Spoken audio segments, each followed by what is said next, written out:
मराठीमध्ये एक म्हण आहे बघा, कडू कारलं तुपात तळलं साखरेत घोळलं तरीही कडू ते कडूच. पण आजची जी रेसिपी आहे ना, ती तशी नाही आहे.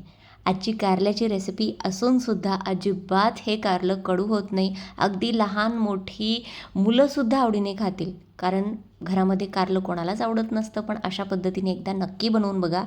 एकदम मस्त कुरकुरीत तयार होतं आणि 8 दिवस टिकतंसुद्धा. चला मग सुरुवात करूया. तर सगळ्यात अगोदर आपण इथे 2 कारले घेतलेले आहेत. स्वच्छ धुवून घ्यायचे आणि खालचा जो भाग आहे टोकाचा तो आपण थोडासा कट करून घेणार आहोत. आता कारल्याला मी ज्या पद्धतीने व्हिडिओमध्ये दाखवते त्या पद्धतीने कट करून घ्यायचं आहे. तर कारल्याला आधी मध्ये चीर द्यायची आणि नंतर त्याच्या बाजूच्या ज्या 2 साईड्स आहेत त्याला 3 वेळेस आपल्याला अशा पद्धतीने कट करायचं आहे. म्हणजे अशा पद्धतीने जसं आपण भरलं वांगं करतो ना, त्या पद्धतीने याला कट किंवा स्लिट द्यायचे आहेत. पण पूर्ण देठापर्यंत वरपर्यंत कट करायचं नाही, म्हणजे आपलं कुरकुरीत कारलं जे आहे ते आपल्याला व्यवस्थितपणे फ्राय करता येईल आणि आतल्या ज्या मोठ्या मोठ्या बिया आहेत त्या आपल्याला अशा पद्धतीने काढून घ्यायच्या आहे.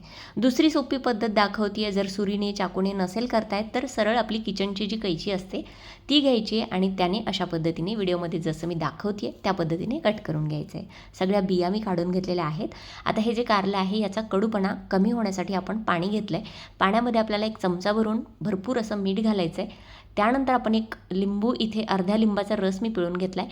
आता आपल्याला हे जे कारलं आहे ते 10 मिनटासाठी 5 ते 10 मिनटासाठी असंच ह्याच्यामध्ये बुडवून ठेवायचं आहे. म्हणजे काय होतं, यातला जो एक्स्ट्राचा कडूपणा आहे तो निघून जातो. जोपर्यंत कारलं आपलं पाण्यात आहे तोपर्यंत आपण एक छोटंसं बॅटर इथे तयार करून घेऊया. अर्धी वाटी मी इथे बेसन पीठ घेतलं आहे. त्यानंतर आपण इथे अर्धी वाटी तांदळाचं पीठ घेतलेलं आहे. त्यामध्ये 2 चमचे मी घातलेला आहे लाल मिरची पावडर, अर्धा चमचा हळद, 1 चमचा धनेपूड, अर्धा चमचा जिरेपूड आणि अगदी पाव चमचा गरम मसाला. त्यासोबतच थोडासा मी इथे लिंबाचा रससुद्धा घातलेला आहे, अर्धा टीस्पून. त्यानंतर चवीनुसार मीठ घातलं आहे. आता आपण व्यवस्थितपणे म्हणजे जवळपास अर्धा ते पाऊण वाटी पाणी घालून याचं एक स्मूथ असं थोडंसं फ्लोई असं बॅटर तयार करून घेणार आहोत. खूप जास्त घट्ट करायचं नाही, थोडंसं मी दाखवणारच आहे व्हिडिओमध्ये कन्सिस्टन्सी. तर अशा पद्धतीने आता बॅटर बघू शकता. यामध्ये मी चिमूटभर खाण्याचा सोडा आणि थोडीशी कोथिंबीर घातली आहे. तर बॅटर आपल्याला व्हिडिओमध्ये दाखवलं आहे त्या पद्धतीचं करायचं आहे. भज्याला जसं आपण पीठ तयार करतो बेसन पीठ त्यापेक्षा थोडंसं पातळ हवं आहे. त्यानंतर कारलंसुद्धा आपण पाण्यातून काढून अशा पद्धतीने नॅपकिनने एकदा पुसून घेणार आहोत. कारण कारल्याला भरपूर आपण चिरा देऊन स्लिट करून घेतलेला आहे, त्यामुळे याच्या आतमध्ये पाणी असू शकतं, म्हणून आपण याला व्यवस्थितपणे नॅपकिनने कोरडं करून घेणार आहोत. त्यानंतर आता हे जे कारलं आहे कुरकुरीत कारलं फ्राय बनवण्यासाठी तयार आहे.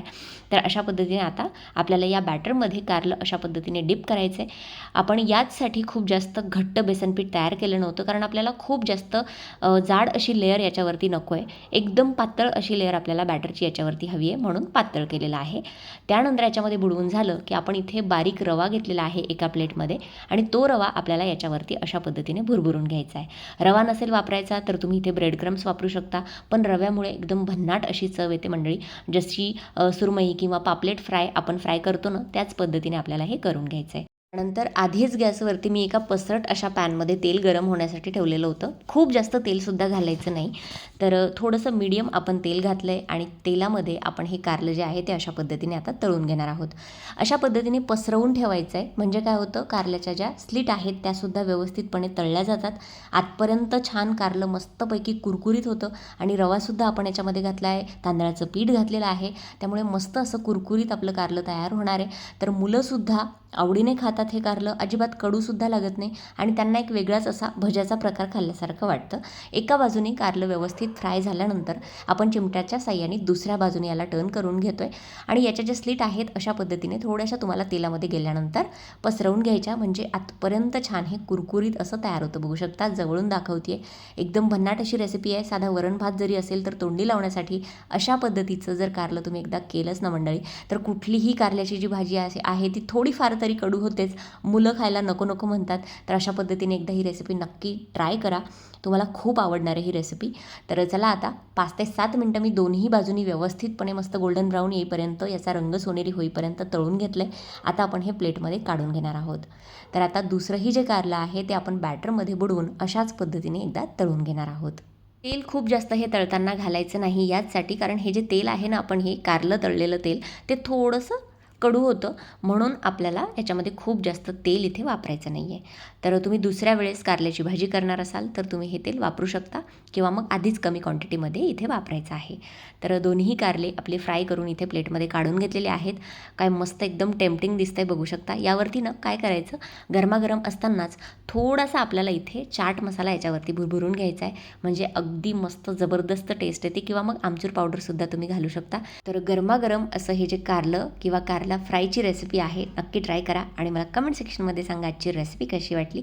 रेसिपी जर मनापासून आवडली असेल तर रेसिपीला जास्तीत जास्त लाईक करा, शेअर करा आणि असेच नवनवीन व्हिडिओज आपल्या चॅनलवरती बघण्यासाठी चविष्ट महाराष्ट्र आपल्या मराठी यूट्यूब चॅनलला सबस्क्राईब करायला विसरू नका. चला भेटूया पुढच्या व्हिडिओमध्ये. तोपर्यंत धन्यवाद. Thanks for watching. Take care. Bye bye.